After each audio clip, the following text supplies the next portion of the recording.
A Labor Day weekend battle over free trade and priceless jobs. President Clinton puts a Republican to work for his side. For the overweight, the wait's over for an eat more, way less diet. Oh, but there is a catch. And Eye on America. Tonight, the cigarette papers, the tobacco industry's secret documents about their products and your health.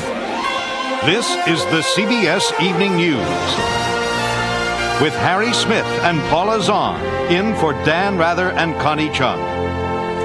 Good evening, everybody. Heading into Labor Day weekend, the government says the unemployment rate has fallen to a two-year low, 6.7%.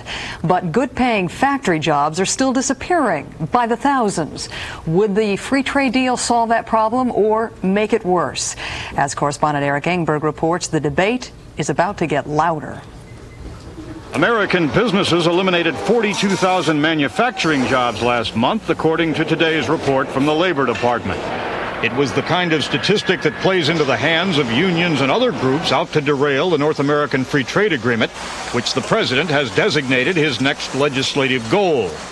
The anti-NAFTA coalition, led by organized labor, has already seized the initiative and will be firing a weekend salvo of new radio ads aimed mainly at industrial states. More and more American companies are using these foreign sweatshops instead of creating jobs at home. With such normally Democratic powerhouses as labor and environmental activists gunning to beat the treaty, the president has turned to the Republicans for salvation. Needing 218 votes to win in the House, White House strategists count only 60 solid Democratic votes today. They hope to convince 30 wavering Democrats to go along. They are counting on a solid wall of Republicans, 130 votes, to give the president a victory, a tall order. GOP leaders, wary that Democratic congressional candidates will go after them for pro-NAFTA votes come election time, have demanded a public show of bipartisanship from Mr. Clinton. He delivered on part of that today, naming a highly respected Republican, ex-Congressman Bill Frenzel, as a key aide in the NAFTA fight.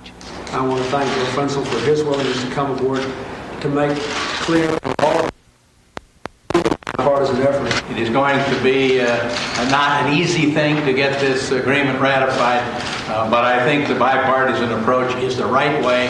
While snuggling up to the Republicans, the president is being careful not to offend big labor, which he needs on health care reform and other issues. But another NAFTA foe, Ross Perot, won't get the kid glove treatment.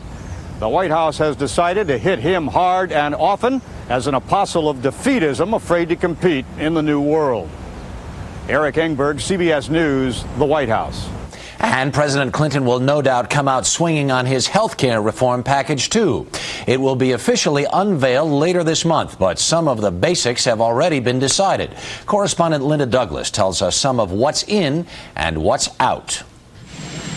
President Clinton is poised to make good on the central promise of his health care reform plan, that every American will be guaranteed a basic minimum package of benefits. White House officials insist the plan is comparable to what most Fortune 500 companies now provide. Though it's not clear what, if anything, patients will have to pay from their own pockets, the plan will cover hospital and doctor services, family planning and pregnancy, limited in-home and nursing home care, preventative care like mammograms and vaccinations, children's dental care, and some mental health coverage. The extent of mental health benefits is still being debated within the White House, but sources say the plan will be more generous than most current plans.